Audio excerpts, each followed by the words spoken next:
गिरीश भाई आपके पास आता हूं।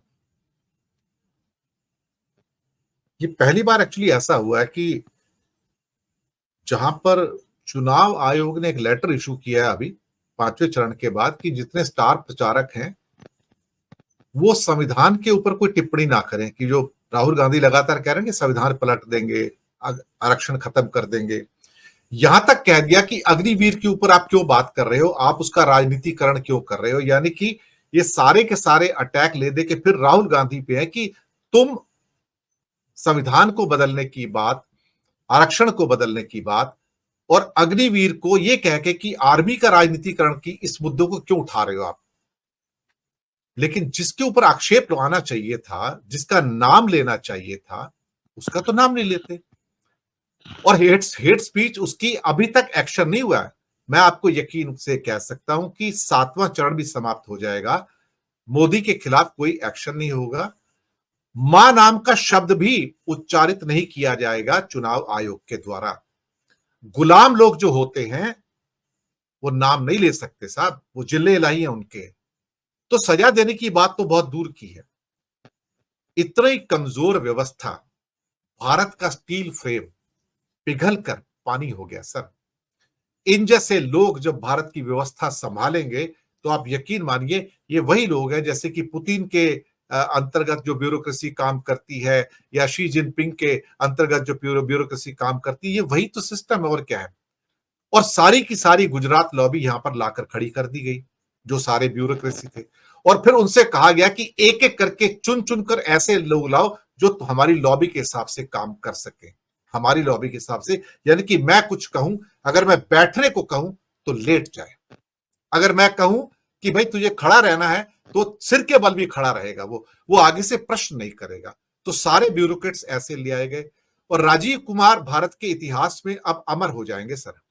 राजीव कुमार अब भारत के इतिहास में अमर हो जाएंगे एक ऐसे व्यक्ति के रूप में जिन्होंने चाटुकारिता की एक नई पराकाष्ठा, एक नए आयाम स्थापित किए। मुझे लगता है कि थोड़े दिनों बाद इनको एक भारत रत्न देना चाहिए, कोई ऐसी उपाधि देनी चाहिए कि ऐसा देश प्रेमी भारत में कोई पैदा नहीं हुआ। गिरीश भाई, जो हो रहा है वो अपने आप में दुर्भाग्यपूर्ण तो है, लेकिन ये भांड प्रवृत्ति भारत से जाती नहीं सर। ये जो भांड प्रवृत्ति है ना, ये भारत से जाती ही नहीं सर। गिरीश भाई, डीएनए के अंदर गुलामी चली गई है। दिनेश जी, रतन तो इनको 24 तारीख को कोई ना कोई चंद्रचूड़ साहब जरूर देंगे, क्योंकि अभी जैसे डॉक्यूमेंट सबमिट हो रहे हैं, प्रूफ आ रहे हैं। तमिलनाडु में जो इन्होंने एडमिट किया था, उन्होंने पूरा एक वॉच रखा हुआ है। वो 17C ऑफिशियल फॉर्म दे के नहीं दे, 17A का उन्होंने सारे डिटेल्स कलेक्ट कर लिए। वो क्रॉस चेक करेंगे तो 100% इसमें गलती निकलेगी। और इनकी ऑपरेशन मोडस ऑपरेंडी हमको पता है, हम उसमें विटनेस भी रहेगी। ये एंड में दो तीन ईवीएम लगा के उसके काउंट बढ़ा देते हैं। तो इस वक्त शायद वो ईवीएम में गड़बड़ इसलिए थी क्योंकि सामने इंडिया गठबंधन की पूरी टीम लगी हुई है और वो शायद कुछ मूवमेंट नहीं करने देते, तो इन्होंने डायरेक्ट इलेक्शन कमिश्नर के साथ ही टांका भिड़वा दिया। और ये पॉसिबल कब था?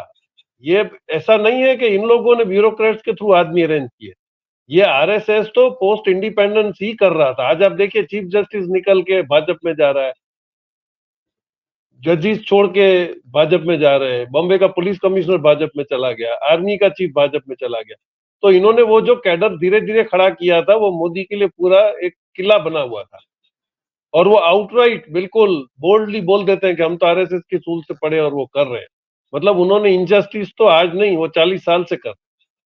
अब ये जो पूरा किला ढह गया, अब इनके पास दो सपोर्टिंग थे, जो इनके सेठ, जिनकी ये चौकीदारी किया करते थे, वो सेठों से भी इन्होंने रिलेशन बिगाड़ लिए। अब आप देखिए जो मूवमेंट्स हो रहे हैं, अब ये इनकी जरूरत पड़ गई कि दोनों जो शेयर बाजार के मास्टर थे, अंबानी और अडानी, उन्होंने जैसे ही हाथ खींच लिया, आपके कम से कम हर महीने 5,000 करोड़ एफआईआई विड्रॉ कर रहे हैं लास्ट 5 महीने से।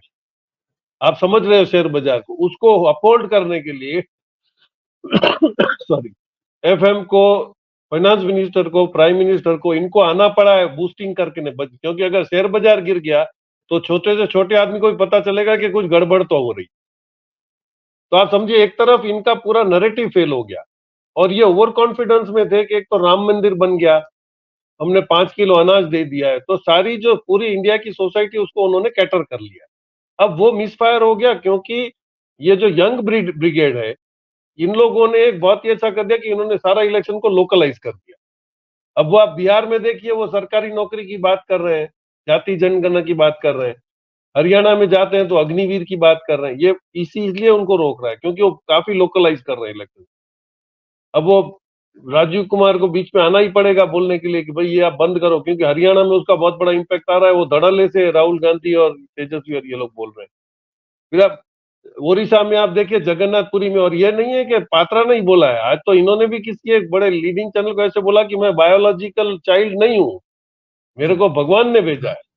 हाँ तो खुद की भी तो दिमाग में यही है कि वो बायोलॉजिकल है, हालांकि इलॉजिकल है वो, लेकिन बायोलॉजिकल बोलने में कोई दिक्कत नहीं। तो समझ तो रही है पब्लिक। और अभी सबसे बड़ा एडवांटेज तो इनको आर्टिफिशियल इंटेलिजेंस ने कर दिया है कि हर आदमी लोकल लैंग्वेज में ट्रांसलेट करके उसका मतलब समझ रहा है। पहले तो यह था हिंदी इंग्लिश में बोल देते तो किसी से पूछते थे क्या बोल रहा है, अभी वो खुद ही ट्रांसलेट करके समझ रहे हैं कि क्या झूठ है क्या सही है। तो ये बहुत बड़ा जो एटमॉस्फेयर चेंज हुआ है। और ये आप तय कर लीजिए कि आरएसएस को बिल्कुल ये भनक पड़ गई, इसलिए 2 दिन से बड़ा इनको कांग्रेस के मोहन भागवत जी को भी मोहब्बत हो रही है। नेहरू जी ने बहुत किया है, कांग्रेस ने डेवलपमेंट के लिए बहुत किया है। और उसके विपरीत आज भी लाइव चैनल में आप वो नेहरू जी के लिए बोल रहे हैं कि कोरिया से हमारा कोई रिलेशन नहीं था, लेकिन वो जब उन्होंने बोला कि महंगाई बढ़ गई है 51-52 में लाल किले थे, तब बोला कि क्योंकि कोरियन वॉर चल रही है इसलिए महंगाई बढ़ रही है। ये खुद गए थे 50 साल का इंडो कोरियन रिलेशन के उद्घाटन करने। इनको नहीं पता है 50 साल से हमारे रिलेशन कोरिया के साथ क्या थे। तो ये झूठ पे झूठ बोले जा रहे हैं, वो एक्सपोज होता चला जा रहा है। बाकी रही अभी ये 57 सीटों की जो हम बात कर रहे हैं, उसमें इनको 40 लास्ट टाइम मिली थी, इनकी गिनती वो 40 पे ही है। उसमें से अगर आधी भी कट गई तो आप देख लीजिए सेकंड फेज में तो इनको कोई, लास्ट फेज में तो इनको होप ही नहीं है, क्योंकि वहां पे पंजाब है, वेस्ट बंगाल है, अपना ये चंडीगढ़ है, उड़ीसा है। तो वो 57 में से तो इससे भी ज्यादा मार पड़ने वाली, ये बिल्कुल समझ रहे हैं बात को। और इसीलिए ये दिक्कत है। और ये रोक भी लेंगे तो जो बोलना था राहुल जी को और इनको, इन्होंने बोल दिया है। और दूसरा मीडिया भी अभी इनको काफी सपोर्ट कर रहा है। तो आप देख लीजिए कि इतना तक मैसेज है इनको, जो इन्होंने बोल दिया था बीच में कि टेम्पो भर भर के पैसे जा रहे हैं, that is the message he has got from his intelligence wing. और ये बनिए है सर, ये गुरखा बदल सकते हैं, तुम सेठ नहीं बदल सकोगे। तो सेठों ने तय कर लिया कि अब ये गुरखा जो है वो बिल्कुल चौकीदार ठीक नहीं है, तो शायद वो चौकीदार बदलने की तैयारी में बैठे। एक प्रश्न और आपसे करूंगा, फिर मैं अरुण जी के पास जाता हूं। आज मोदी ने एक ऐसा स्टेटमेंट दिया है जिसको सुन के मैं चौंक गया। मैं व्यवस्था का हिस्सा रहा हूं सर। मोदी कहता है कि भारत के अंदर 1382 आइलैंड है, द्वीप है। भारत की मैरीटाइम जो बाउंड्री है उसके आसपास भारत के बहुत सारे द्वीप है। 550 करीब आइलैंड तो सिर्फ अंडमान के अंदर ही है, और बाकी सब मिला मिलो के लक्षद्वीप में भी काफी है, और भी बहुत आइलैंड है इंडिया के पास, हर जगह आइलैंड है एक्चुअली। तो 1382 उन्होंने कहा कि आइलैंड है। कहता है कांग्रेस को पता ही नहीं था कि भारत में 1382 आइलैंड है, उसे कभी बताया ही नहीं हमको, हमारे पास जानकारी ही नहीं थी इस बात की, ये जानकारी मैंने कलेक्ट की। सर इस अज्ञानता को मैं क्या कहूं, मैं दूसरा वर्ड यूज करना चाहता हूं लेकिन मैं यूज नहीं कर सकता सर, संवेदनशील चैनल है सर। सर भारत की एक एक land corner surveyor general of India के द्वारा पूरा सर्वे करके पूरा इंडिया का मैप है सर। सर एक एक द्वीप कितने लैटिट्यूड पे, कितने लॉन्गिट्यूड पे, कितना स्क्वायर किलोमीटर का एरिया है वो उसके पास है। एक भी टेरिटरी इंडिया की ऐसी नहीं जो सर्वेयर जनरल के पास नहीं है, जिसका ऑफिस कैलकाटा के अंदर सर, जो इंडिया का मैप का सारा बनाता है। एक भी टेरिटरी ऐसी नहीं जहां इंडिया की जो मैरीटाइम इवन इकोनॉमिक बाउंड्री है, इकोनॉमिक जोन जो होता है, जो 200 किलोमीटर का होता है, वो उसके पास ना, वो भी नापा हुआ है सर। उसके साथ अंतरिक्ष के फोटोग्राफ भी हैं सर, सब कुछ है उसके साथ, और बाकी फोटोग्राफ भी है सर। एक एक इंच नापी उतरती है। This man Narendra Damodar Das Modi is misguiding India. I am saying today sir, he is misguiding India. It's not the job of Congress और इंद्र कुमार गुजराल और देवगौड़ा और वीपी सिंह और मोरारजी देसाई डू इट। ये सर्वेयर जनरल एक ऐसी संस्था है जो भारत के एक एक इंच का सर ध्यान रखती है। पूरा का पूरा मैपिंग है इंडिया का सर, ए से लेके जेड तक। आज तक किसी ने सर्वेयर जनरल ऑफ इंडिया की मैपिंग के ऊपर सवाल नहीं उठाए। और यह कहना कि कांग्रेस को नहीं पता था कि 1382 आइलैंड है, यह किस किस्म का बेहुदा और वाहियात इल्जाम है सर। ये काम कांग्रेस का नहीं था, ना जनता दल का था, ना जनता पार्टी का था, ना सीपीआई का था, ना सीपीएम का था। उसके लिए एक विशेषज्ञ ऑर्गेनाइजेशन है, और वो आज की नहीं है सर, वो ऑर्गेनाइजेशन आजादी से पहले की है सर, वो ब्रिटिश इंडिया ने स्थापित की थी सर। आप बताइए, इस टाइप का मिसगाइडिंग कहां तक उचित हो सकता है कि कांग्रेस को नहीं पता था, उन्हें भारत को अपनी जानकारी नहीं दे रहे थे, लोगों को जानकारी नहीं थी इस बात की। उन्हें तो यह भी जानकारी है कि भारत के आसपास के जितने एरिया जो मैरीटाइम बाउंड्री है उसमें लाइट हाउस कितने हैं सर।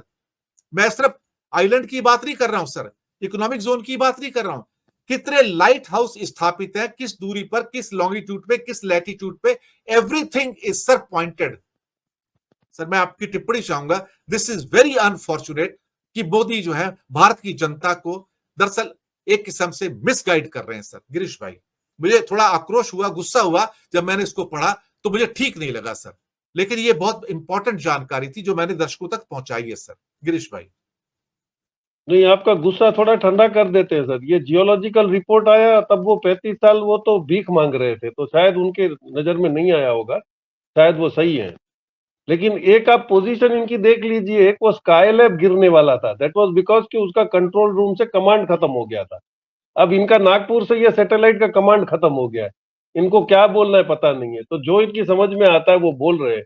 ये जो स्टेटमेंट्स कर रहे हैं, आप समझिए इनको ये नहीं पता है कि what is the seriousness of A post of A prime minister. आपके घर में आके टोटियां निकाल के चले जाएंगे, आपके बैंक अकाउंट फ्रीज कर देंगे, आपकी लाइट बंद कर देंगे। और आपकी इंफॉर्मेशन के लिए बता दो, लाइट बंद करने का कीमिया तो ये ठाकर जी बिल्कुल एग्री करेंगे, गुजरात से शुरू हुआ है। इन्होंने बगैर किसी कंसर्न के सबके घर पे जाके स्मार्ट मीटर लगा दिए हैं सर, प्रीपेड। तो सर वो अडानी बनाता है ना क्योंकि सर, वो अडानी इंपोर्ट करता है ना सर। नहीं, वो टोरंट जिसने इतने सारे पैसे दिए थे, टोरंट के गले पे छुरी रख दिया, वो भी बिक जाएगा, अडानी ले लेगा, क्योंकि पावर में उसको मोनोपोली करनी है। तो ये हालत हो गई कि उनके लिए पूरा रास्ता, एक तो टाइम है नहीं, तो इतनी गाई में लगा रखा है कि जिसका 2000 का बिल आ रहा था हर महीने 1000 रुपया, उसका 2000 एडवांस 15 दिन में कट गया। क्या करने जा रहे हैं? तो लाइट आप छीनोगे या इंडिया गठबंधन छीनेगा? लेकिन कोई से नहीं है। एक गुजरात तो इट हैज बिकम, आप उल्लासनगर जो कोई बोला जाता था कि वो डुप्लीकेट के लिए मास्टर है, अब गुजरात हमारा मास्टर होता चला जा रहा है। अभी 2 दिन पहले कचहरी पकड़ी है डुप्लीकेट रेवेन्यू की, उसने 40 लाख रुपया गवर्नमेंट से सब्सिडी ले ली, बॉन्ड ले लिया, पता चला भाई इसकी कोई ऑफिस थी नहीं। What, where are we going? आप क्या एडमिनिस्ट्रेशन हिंदुस्तान को देना चाहते हो?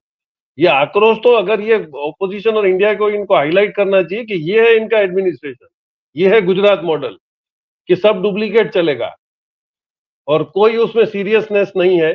मैं समझता था इतने टाइम के बाद शायद वो समझ गए होंगे और वो शायद कुछ सीरियसली बात करते, लेकिन वो इंडिया गठबंधन ने इनको इतना हेवायर कर दिया है कि अब इनके पास कोई मुद्दा ही नहीं रहा है, तो वो अनाप शनाप बकते चले जा रहे हैं। तो अब वो ऐसा पुराना एक टापू का भी आप ही ने उसको ब्रेक किया था कि एक टापू उन्होंने बेच दिया है, जी, टापू के, वो श्रीलंका के पास। तो वो अब ये कुछ ऐसा ही, वो ये भी कोको अभी भी कोको समझ रहे हैं कि कोको ये सब ले Coco Coco island, Coco island. हाँ, अब वो सब निकालने के बाद समझते हैं कि मैं पब्लिक को अभी भी मेरे फेवर में कर सकता हूं, लेकिन इट इज टू लेट, और अभी never I think you will be able to.